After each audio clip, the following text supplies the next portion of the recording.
एक दिन गौतम बुद्ध अपने शिष्यों के साथ एकदम शांत बैठे हुए थे। उन्हें इस प्रकार बैठे हुए देख शिष्य चिंतित हुए कि कहीं वह अस्वस्थ तो नहीं हैं। एक शिष्य ने उनसे पूछा कि आज वह मौन क्यों बैठे हैं, क्या शिष्यों से कोई गलती हो गई है। इसी बीच एक अन्य शिष्य ने पूछा कि क्या वह अस्वस्थ हैं, पर बुद्ध मौन रहे। तभी कुछ दूर खड़ा व्यक्ति जोर से चिल्लाया, आज मुझे सभा में बैठने की अनुमति क्यों नहीं दी गई है। बुद्ध आंखें बंद करके ध्यान मग्न हो गए। वह व्यक्ति फिर से चिल्लाया, मुझे प्रवेश की अनुमति क्यों नहीं मिली। इसी बीच एक उदार शिष्य ने उसका पक्ष लेते हुए कहा कि उसे सभा में आने की अनुमति प्रदान की जाए।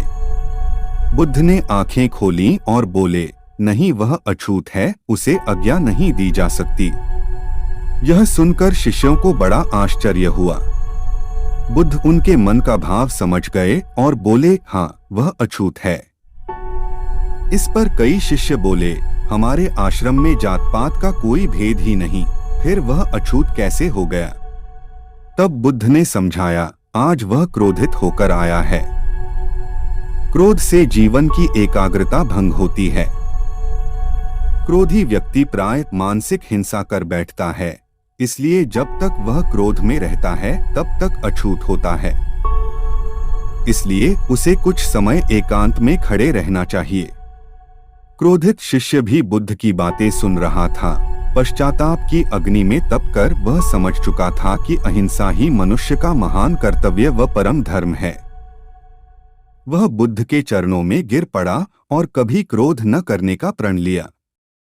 शिक्षा आशय यह है कि क्रोध के कारण व्यक्ति अनर्थ कर बैठता है और पश्चाताप उसे बाद में होता है, जिसका कोई लाभ नहीं मिलता। इसलिए हमें क्रोध नहीं करना चाहिए। असल मायने में क्रोधित व्यक्ति अछूत हो जाता है और उसे अकेला छोड़ देना चाहिए।